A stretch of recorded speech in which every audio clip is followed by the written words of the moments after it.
Hello friends, welcome to SAT, Center Tuition Center, Madathambadi and Puthambalikkara.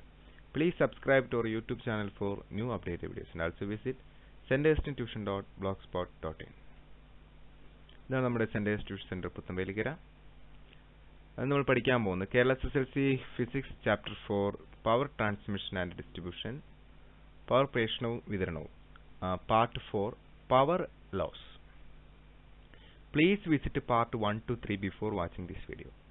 നിങ്ങൾ part 1 മുതൽ 3 വരെ കണ്ടതിന് ശേഷം ഈ വീഡിയോ കാണുക. ഓക്കെ, അപ്പോൾ കഴിഞ്ഞ പാർട്ട് 3 നമ്മൾ പഠിച്ചത് പവർ പ്രേഷണത്തിൻ്റെ വിവിധ ഘട്ടങ്ങളാണ്, സ്റ്റേജസ് ഓഫ് പവർ ട്രാൻസ്മിഷൻ. അതിനകത്ത് നമ്മൾ പഠിച്ച ഫസ്റ്റ് സ്റ്റേജ് 1, ഈ കൊടുത്തിരിക്കുന്ന സ്റ്റേജ് 1, അവിടെ എന്തൊക്കെയുണ്ട്? Power station. This is the power station. എന്താണ് power station? Large amount of electricity ഉണ്ടാക്കുന്ന സ്ഥലം. ഓക്കെ, ജനറേറ്റർ, വൈദ്യുതി ഉണ്ടാക്കുന്നത്. പവർ ട്രാൻസ്ഫോമർ, 220 kV ആയി ഉയർത്തുന്ന പവർ ട്രാൻസ്ഫോമർ. ഇത് stage 1. Okay, and here 220 kV. Clear? Then question is, in which stage of power transmission is the step up transformer used? Step up transformer ഉപയോഗിക്കുന്നത് എവിടെയാണ്? ഏത് സ്റ്റേജിലാണ്? Stage 1. Clear? Okay. Second question, what is the voltage at which electricity is generated at the power station? Power station എത്രയാണ് electricity generate ചെയ്യുന്നത്? എത്രയാണ്? ഇവിടെ കാണുന്നുണ്ടല്ലോ, 11 kV. Yes, 11 kV. Clear? Then third question is, which stage, ഏതൊക്കെ സ്റ്റേജിലാണ് നമ്മുടെ step down transformer ഉപയോഗിക്കുന്നത്? What are the stages in which step down transformers are used? ഇവിടെ കൊടുത്തിട്ടുണ്ട് സ്റ്റേജ് 3 ആൻഡ് സ്റ്റേജ് 4. കണ്ടോ, ഇവിടെയാണത് നമ്മൾ ഉയർത്തിയ 220 kV-നെ 110 ആക്കി കുറച്ചത്, അതുപോലെ 11 kV ആക്കി കുറച്ചത് ഇവിടെ വെച്ചിട്ടാണ് സ്റ്റേജ് 3-ലും സ്റ്റേജ് 4-ലും. Okay, then what is the voltage of electricity supplied for domestic consumption? നമ്മുടെ വീടുകളിലേക്ക് തരുന്നത് എത്ര വോൾട്ടേജ് ആണ്? ഇവിടെ കൊടുത്തിട്ടുണ്ട് 230 വോൾട്ടേജ് അല്ലേ?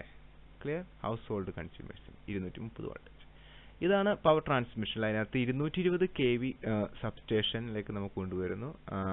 ഈ 11 kV-നെ നമ്മൾ ഉയർത്തി 220 kV ആക്കുന്നു. ഓക്കെ, പിന്നീട് ലാർജ് സ്കെയിൽ ഇൻഡസ്ട്രീസിലേക്ക് നമ്മൾ എന്ത് കൊടുക്കുന്നു? 60 kV, 66, 33, 33, 11 kV. പിന്നീട് ഇതുപോലെ ഇവിടെ നിന്ന് നമ്മൾ ഉയർത്തി 110 kV ആക്കിയിട്ട് വേറൊരു സബ്സ്റ്റേഷനിലേക്ക് കൊടുക്കുന്നു. അവിടെ 110 kV. ഓക്കെ, അവിടെ നിന്ന് നമ്മൾ 110 kV സബ്സ്റ്റേഷനിൽ നിന്ന് 11 kV ചെറുകിട വ്യവസായശാല, അതായത് സ്മോൾ സ്കെയിൽ ഇൻഡസ്ട്രീസിന് കൊടുക്കുന്നു. പിന്നീടാണ് നമ്മൾ ഡിസ്ട്രിബ്യൂഷൻ ട്രാൻസ്ഫോമറിലേക്ക് കൊടുക്കുന്നത്. എന്താണ് ഡിസ്ട്രിബ്യൂഷൻ ട്രാൻസ്ഫോമർ എന്നൊക്കെ നമ്മൾ നെക്സ്റ്റ് വീഡിയോയിൽ പഠിക്കും. ഓക്കെ, ഇത് നമ്മൾ നോക്കാൻ പോകുന്നത് ഇവിടെ പവർ ട്രാൻസ്ഫോമർ മാത്രമാണ് സ്റ്റെപ്പ് അപ്പ് ട്രാൻസ്ഫോമർ. എന്തിനാണത്? ഓക്കെ, അപ്പോൾ നമ്മൾ കഴിഞ്ഞ വീഡിയോയിൽ പറഞ്ഞിട്ടുണ്ടായിരുന്ന ഹീറ്റ് കുറയ്ക്കാനാണ്, വോൾട്ടേജ് കൂട്ടാനാണെന്നൊക്കെ. നമുക്കത് വ്യക്തമായിട്ട് മനസ്സിലാക്കാം എന്തിനാണ് ഈ പവർ ട്രാൻസ്ഫോമർ ഉപയോഗിക്കുന്നത് എന്ന്. ഓക്കെ, ലുക്ക്, നമുക്ക് ഈ പവർ ട്രാൻസ്ഫോമർ ഇവിടെ ഹൈ വോൾട്ടേജിൽ നമ്മൾ ഉപയോഗിക്കാനുള്ള കാരണം എന്തൊക്കെയാണെന്ന് നോക്കാം. അതിനു മുന്നേ എന്താണ് ഇവിടെ ഉപയോഗിക്കുന്നത്? Step up transformer. ഇവിടെ ഉപയോഗിക്കുന്നത് ഈ സ്റ്റേജിൽ മാത്രമാണ് നമ്മൾ എന്ത് ഉപയോഗിക്കുന്നത്? Step up transformer. എന്താണ് സ്റ്റെപ്പ് അപ്പ് ട്രാൻസ്ഫോമർ? ഓക്കെ, എന്തിനാണ് ഉപയോഗിക്കുന്നത്? ഒന്നാമതായിട്ട് ടു ഡിക്രീസ് പവർ ലോസ്. എന്താണ് ഡിക്രീസ് പവർ ലോസ് എന്ന് പറഞ്ഞു കഴിഞ്ഞാൽ, അതായത് ഇവിടെ നിന്നും വൈദ്യുതി ഉണ്ടാക്കി ഇതിലൂടെ ഇങ്ങനെ നിങ്ങളുടെ വീട്ടിലേക്ക് എത്തുമ്പോൾ കുറേ വൈദ്യുതി എന്തായിട്ട് പോകും? ഹീറ്റ്, പുറത്തേക്ക് ഹീറ്റായിട്ട് പോകും. കാരണം we know that heat is equal to, heat എന്ന് പറഞ്ഞാൽ എന്താണ്? I²RT. ക്ലിയർ? ഇവിടെ ഹീറ്റ് എന്ന് പറഞ്ഞാൽ I²RT ആണ്. ഈ പവർ എന്ന് പറഞ്ഞാലോ, പവർ എന്ന് പറഞ്ഞു കഴിഞ്ഞാൽ നമുക്ക് പവർ എന്ന് പറഞ്ഞു കഴിഞ്ഞാൽ വർക്ക് ഡിവൈഡ് ബൈ ടൈം ആണ്. ക്ലിയർ? ഹീറ്റ് എന്ന് പറഞ്ഞാൽ അതിൻ്റെ യൂണിറ്റ് എന്താണ്? ജൂളാണ്. അപ്പോൾ നമ്മൾ ഹീറ്റ് എന്തിന് ഈക്വലാണ്? എനർജി, ജൂളിന് ഈക്വലാണ്. അതുപോലെ വർക്കും എനർജിക്ക് ഈക്വലാണ്. അപ്പോൾ നമുക്ക് പവറിന് ഇങ്ങനെ പറയാം, power is equal to I²RT divided by T. So T get cancel. അപ്പോൾ എന്താണ് പവർ എന്ന് വെച്ചാൽ സിമ്പിളായിട്ട് ഇങ്ങനെ പറയാം. പവർ എന്ന് പറഞ്ഞാൽ അത് ഹീറ്റിനെ നിങ്ങൾക്ക് എന്ത് ചെയ്യാം? ടൈം കൊണ്ട് ഡിവൈഡ് ചെയ്യാനാണ് പവർ. കാരണം ഹീറ്റിൻ്റെ ഈക്വൽ I²RT, അതിനകത്ത് ടിയും ഈ ടി കൊണ്ട് വെട്ടിപ്പോയി കഴിഞ്ഞാൽ I²R കിട്ടും, അത് പവറാണ്. അതുപോലെ പവറിന് വേറൊരു ഇക്വേഷൻ ഉണ്ട്, power is equal to I² V. ഇത് നിങ്ങൾ കഴിഞ്ഞ ചാപ്റ്ററിൽ പഠിച്ചതാണ്. ഓക്കെ, നമ്മൾ പറഞ്ഞു വരുന്നത് പവറും ഹീറ്റും ഡയറക്ട്ലി പ്രൊപ്പോർഷണൽ ആണ്. അതായത് when heat increases, heat loss increases. Heat നമുക്ക് എന്താണ് ഉണ്ടാകുന്നത്? ഹീറ്റ് ഇപ്പോൾ ഇവിടുന്ന് വൈദ്യുതി ഇങ്ങനെ കടത്തി വിടുമ്പോൾ ഹീറ്റ് ഉണ്ടാവും. ആ ഹീറ്റ് പുറത്തേക്ക് പോവുകയാണ് അല്ലേ? അപ്പോൾ ഹീറ്റ് ഇൻക്രീസസ് എന്ന് പറഞ്ഞു കഴിഞ്ഞാൽ ഹീറ്റ് ലോസ്, ഹീറ്റ് നഷ്ടമാവുകയാണ്. കുറേ ഹീറ്റ് ഉണ്ടായെന്ന് പറഞ്ഞാൽ കുറേ ഹീറ്റ് നഷ്ടമായി. അതിൻ്റെ അർത്ഥം എന്താ? കുറേ പവറും നഷ്ടമായി. ക്ലിയർ? ഓക്കെ, അപ്പോൾ ഹീറ്റ് ഡിക്രീസ് ചെയ്താൽ നമുക്ക് ഈ പവർ നഷ്ടം എന്ത് ചെയ്യാം? കുറയ്ക്കാം. ഓക്കെ, അപ്പോൾ നമ്മൾ നേരിടുന്ന പ്രശ്നം എന്താണ്? ഇത്രയും ദൂരം പോകുമ്പോൾ എന്തുണ്ടാവും? ഹീറ്റ് ഉണ്ടാവും. എന്തുകൊണ്ടാണ് ഹീറ്റ് ഉണ്ടാവാൻ കാരണം? Heat is directly proportional to square of current. കറന്റിന്റെ വർഗത്തിന് അനുപാതം. അപ്പോൾ കറന്റ് കൂടുതലായതാണ് ഒരു കാരണം. Similarly heat is directly proportional to resistance. ഇത്രയും ദൂരം പോകുന്ന കമ്പിയുടെ റെസിസ്റ്റൻസ് അതും ഹീറ്റിനെ ഡിപ്പെൻഡ് ചെയ്യുന്നുണ്ട്. അപ്പോൾ നമുക്ക് ഈ പറയുന്ന ഫാക്ടേഴ്സിനെയൊക്കെ വെച്ചുകൊണ്ട് ഹീറ്റിനെ കുറയ്ക്കാനായിട്ട് ശ്രമിക്കണം. അപ്പോഴാണ് എന്ത് കുറയുള്ളൂ? Power loss കുറയുള്ളൂ. ശ്രദ്ധിക്കണം, പവർ അല്ല കുറയുക, പവർ ലോസ് കുറയുള്ളൂ. മനസ്സിലായോ? അതായത് ഹീറ്റായിട്ട് നമുക്ക് നഷ്ടപ്പെടരുത്. സോ നമ്മൾ നേരിടുന്ന പ്രശ്നം ഒന്ന്, to decrease power loss. Power നഷ്ടമായി പോവും. അപ്പോൾ പവർ നഷ്ടമായി പോവാതിരിക്കാൻ വേണ്ടി ടു ഡിക്രീസ് നമ്മൾ എന്ത് ഉപയോഗിക്കുന്നു? പവർ ട്രാൻസ്ഫോമർ ഉപയോഗിക്കുന്നു. അതായത് പവർ നഷ്ടം വരാതിരിക്കാൻ വേണ്ടിയിട്ടാണ് പവർ ട്രാൻസ്ഫോമർ ഉപയോഗിക്കുന്നത്. അവിടെ എന്താ ചെയ്യുന്നത്? വോൾട്ടേജ് നമ്മൾ ഇൻക്രീസ് ചെയ്യുന്നു. എങ്ങനെ? എന്തുകൊണ്ട്? നമുക്ക് പഠിക്കാം. രണ്ടാമത്, ടു ഡിക്രീസ് വോൾട്ടേജ് ഡ്രോപ്പ്. അതായത് ഇവിടെ നിന്ന് ഇവിടെ എത്തുമ്പോഴത്തേക്ക് വോൾട്ടേജ് കുറഞ്ഞു പോകും. അപ്പോൾ അത് കുറയ്ക്കുവാനും വേണ്ടിയിട്ടാണ് നമ്മൾ എന്ത് ചെയ്യുന്നത്? പവർ ട്രാൻസ്ഫോമർ ഉപയോഗിക്കുന്നത്. Okay, clear?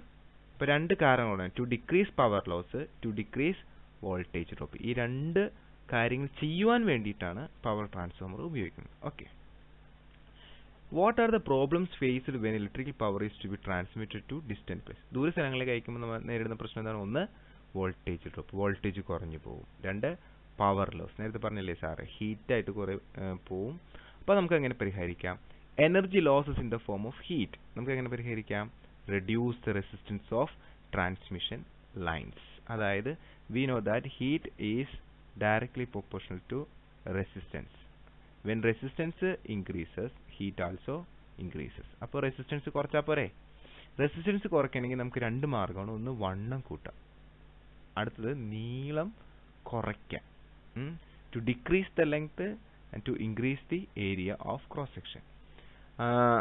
റെസിസ്റ്റൻസ് ഒക്കെ എന്താണെന്നൊക്കെ നമ്മൾ ഇതിന് മുന്നത്തെ പാഠത്തിലാണ് നിങ്ങൾ പഠിക്കേണ്ടത്. എന്നാലും പറയാം, നിങ്ങളിപ്പോൾ ഒരു ചെറിയ റോഡിലൂടെയാണ് പോകുന്നതെങ്കിൽ ഒരു രണ്ട് വണ്ടിക്കൊക്കെ ചിലപ്പോൾ ഇങ്ങനെ പോകാൻ പറ്റും. പക്ഷെ ഇതിനുവേണ്ടി വലിയ റോഡാണെങ്കിലോ കുറേ വണ്ടികൾക്ക് ഒരെണ്ണം അങ്ങോട്ട് പോകുന്നു, ഒരെണ്ണം എന്താണ് ഇങ്ങോട്ട് പോകുന്നു. സിമിലാർലി വണ്ണം കൂടുന്തോറും കറന്റിന്റെ വേഗത കൂടും. അപ്പോൾ റെസിസ്റ്റൻസ് കുറയും, ഹീറ്റും കുറയും. അപ്പോൾ നമുക്ക് റെഡ്യൂസ് ദ റെസിസ്റ്റൻസ് കുറച്ചുകൊണ്ട് ഹീറ്റ് കുറയ്ക്കാം. അപ്പോൾ എന്ത് ചെയ്താൽ മതി? വണ്ണം കൂട്ടിയാൽ മതി, കമ്പിയുടെ വണ്ണം കൂട്ടിയാൽ മതി. പക്ഷെ അത് ചിലവാണ്, ഒത്തിരി എക്സ്പെൻസ് ഉണ്ടാക്കും, ഭാരം കൂടും. അതുകൊണ്ട് നമ്മൾ ആ മെത്തേഡ് സ്വീകരിക്കാറില്ല. Okay, reduce the strength of the current in the transmission lines. അപ്പോൾ നമ്മൾ നേരത്തെ കണ്ടു, പവറും ഹീറ്റുമായി ബന്ധപ്പെട്ട് നമ്മൾ കണ്ടു, heat is directly proportional to I square അല്ലേ? ഐ സ്ക്വയറിന് നേരനുപാതത്തിലാണ്. അതായത് ഈ കറന്റിന്റെ അളവ് നമ്മൾ കുറച്ച് കഴിഞ്ഞാൽ, കറന്റിന്റെ അളവ് കുറച്ച് കഴിഞ്ഞാൽ ഹീറ്റും കുറയും. ക്ലിയർ? അപ്പോൾ രണ്ട് മെത്തേഡാണ് നമുക്കുള്ളത്. ഒന്ന്, റെഡ്യൂസ് ദ റെസിസ്റ്റൻസ്, അല്ലെങ്കിൽ reduce the strength of the current. Clear? First one, reduce the resistance കുറയ്ക്കണം. എന്ത് ചെയ്യണം? നമുക്ക് increase the thickness of the conducting wire or reduce the length of the line. നിങ്ങൾ ആലോചിച്ച് നോക്കിയേ, ഇടുക്കിയിൽ നിന്ന് നിങ്ങളുടെ വീട് വരെയുള്ള ദൂരം അത് നിങ്ങൾക്ക് കുറയ്ക്കാൻ പറ്റുമോ? സോ ഈ മെത്തേഡ് നമുക്ക് അപ്ലൈ ചെയ്യാൻ പറ്റില്ല. രണ്ടാമതായിട്ട്, increase the thickness of the conducting wires. ഈ ആദ്യം പറഞ്ഞ കാര്യം, വണ്ണം കൂട്ടുക. വണ്ണം കൂട്ടാനൊക്കെ നമുക്ക് പറ്റും, പക്ഷെ ഒത്തിരി എക്സ്പെൻസ് ആവും. പിന്നെ ഇത് വളച്ചൊക്കെ കെട്ടണ്ടേ, ഈ കമ്പിയൊക്കെ വളച്ച് കെട്ടണ്ടേ. സോ ഇത്തിരി വെരി ഡിഫിക്കൽട്ട് അല്ലേ? അപ്പോൾ അതുകൊണ്ട് ആ മെത്തേഡ് ഉപയോഗിക്കാൻ പറ്റില്ല. അതുകൊണ്ട് റെസിസ്റ്റൻസ് കുറച്ചുകൊണ്ട് ഈ പവർ ലോസ് കുറയ്ക്കാം എന്ന് നമ്മൾ വിചാരിച്ചിട്ടുണ്ടെങ്കിൽ അത് ഒത്തിരി എക്സ്പെൻസീവ് ആണ്. അതുകൊണ്ട് നമ്മൾ അത് ഉപയോഗിക്കാറില്ല, ആ മെത്തേഡ് ഉപയോഗിക്കുന്നില്ല. അപ്പോൾ increase the thickness of the conducting wire, അത് നമ്മൾ ഉപയോഗിച്ച് എന്താ പറ്റുക? സപ്പോസ് വേണമെങ്കിൽ ചെയ്യാം, നമുക്ക് വണ്ണം കൂട്ടാം. വണ്ണം കൂട്ടിക്കഴിഞ്ഞാൽ റെസിസ്റ്റൻസ് കുറയും, ഹീറ്റും കുറയും. But increase the weight of the lines. Weight കൂടും, തിക്ക് പില്ലർ ആർ റിക്വയർഡ്. അപ്പോൾ അതൊക്കെ കെട്ടിവെക്കാനായിട്ട് നിങ്ങൾക്ക് കുറേ വലിയ വലിയ പോസ്റ്റുകൾ വേണ്ടി വരും. Increase the cost of establishment. ഇതൊക്കെ നടത്തിക്കൊണ്ട് പോകാനും അതുപോലെ ഓരോ പോസ്റ്റ് ഇടുന്നതിനൊക്കെ ഒത്തിരി കാശാവും. ടെക്നിക്കൽ ഡിഫിക്കൽട്ടീസ്, അതുപോലെ ഒത്തിരി ടെക്നിക്കൽ ആയിട്ടുള്ള പ്രോബ്ലംസും ഉണ്ടാവും. സോ ഹൗ, പിന്നെ എങ്ങനെ നിങ്ങൾക്ക് ഈ പവർ ലോസ് കുറയ്ക്കാം, ഹീറ്റായിട്ട് പോകരുത്. അപ്പോൾ നമ്മൾ ഇവിടെ നോക്കിയാൽ അറിയാം ഫസ്റ്റ് മെത്തേഡ് അപ്ലൈ ചെയ്യാൻ പറ്റൂല എന്ന് മനസ്സിലായി. കാരണം റെസിസ്റ്റൻസ് കുറയ്ക്കണമെങ്കിൽ വണ്ണം കൂട്ടണം, അത് ഭയങ്കര ചിലവാണ്. അതുകൊണ്ട് നമ്മൾ അത് ഉപേക്ഷിച്ചു. പിന്നെ നമുക്ക് എന്താ ചെയ്യാൻ പറ്റുക? Reduce the strength of the current. എന്താണ്? വൈദ്യുതിയുടെ അളവ് എന്ത് ചെയ്യാം? കുറയ്ക്കാം. ഹൗ? ആരാണ് വൈദ്യുതി അളവ് കുറയ്ക്കാൻ സഹായിക്കുന്നത്? നോക്കാം. Reduce the strength of the current. Okay, how? Using step up transformer. Step up transformer സാറേ, അത് വോൾട്ടേജ് കൂട്ടാനും കുറയ്ക്കാനൊക്കെ ഉപയോഗിക്കുന്നതല്ലേ ട്രാൻസ്ഫോമർ. ഇവിടെ സ്റ്റെപ്പ് അപ്പ് ട്രാൻസ്ഫോമർ വോൾട്ടേജ് അല്ലേ കൂട്ടുന്നത്? യെസ്, ബട്ട് വോൾട്ടേജ് കൂടുമ്പോൾ കറണ്ട് കുറയും. എങ്ങനെ? നോക്കൂ, ഇതാണ് നമ്മുടെ സ്റ്റെപ്പ് അപ്പ് ട്രാൻസ്ഫോമർ. നിങ്ങൾ പഠിച്ചിട്ടുണ്ടാവും. സ്റ്റെപ്പ് അപ്പ് ട്രാൻസ്ഫോമറിലെ പ്രൈമറിയിൽ വണ്ണം കൂടിയ തിക്കായിട്ടുള്ള എണ്ണം കുറഞ്ഞ കോയിൽസ്, ഇവിടെ വണ്ണം കുറഞ്ഞ ഒത്തിരി എണ്ണമുള്ള coils. This is secondary. Clear? ഇതിൻ്റെ ഡീറ്റെയിൽസിലേക്കൊന്നും നമ്മൾ പോകുന്നില്ല. നമുക്ക് V S by V P N S by N P പി നിങ്ങൾ കഴിഞ്ഞ മുന്നത്തെ ചാപ്റ്ററിൽ പഠിച്ചിട്ടുണ്ടാവും. V S means voltage in the secondary divided by voltage in the primary is equal to N S സെക്കൻഡറിയിലെ കോയിലുകളുടെ എണ്ണം ഡിവൈഡഡ് ബൈ പ്രൈമറി കോയിലുകളുടെ എണ്ണം. ഇത് നമുക്കിവിടെ ആവശ്യമില്ലെങ്കിലും വെറുതെ പറഞ്ഞെന്നുള്ളൂ ഒന്ന് ഓർമ്മപ്പെടുത്താൻ. ഒരു കാര്യം നമുക്കറിയാം, ഇൻപുട്ട് പവർ പ്രൈമറിയിൽ ഇവിടെ നിങ്ങൾ കൊടുക്കുന്ന പവർ ഈക്വൽ ടു ഔട്ട്പുട്ട്. അതാണ് ഏറ്റവും ഇമ്പോർട്ടൻ്റ് ആയിട്ടുള്ള കാര്യം. അതായത് നമ്മളിവിടെ പവർ കൊടുക്കുന്നുണ്ട്. എന്ത് പവറാണ് കൊടുക്കുന്നത്? Power input. That will equal to power output. അതാണ് ഏറ്റവും വലിയ പ്രത്യേകത. പവർ പ്രൈമറിയിലെ പവർ തന്നെയായിരിക്കും സെക്കൻഡറിയിലെ power. And we know that power is equal to എന്താണ്? V I. ക്ലിയർ? അതായത് പ്രൈമറിയിൽ നിങ്ങളൊരു 10 വോൾട്ടേജും ഒരു 4 കറൻറ്റും കൊടുക്കുന്നതായിരിക്കും. എത്രയാണ് വോൾട്ടേജ്? 10, കറണ്ട് എത്രയാണ്? 4. സോ നിങ്ങളുടെ പവർ എന്ന് പറയുന്നത് 40. ക്ലിയർ? സെക്കൻഡറിയിൽ വന്നപ്പോൾ വോൾട്ടേജ് ഇൻക്രീസ് ചെയ്തു, അത് 20ആയി. കിട്ടിയോ? പക്ഷേ നിങ്ങളുടെ പവർ എന്ത് തന്നെ ആകണം?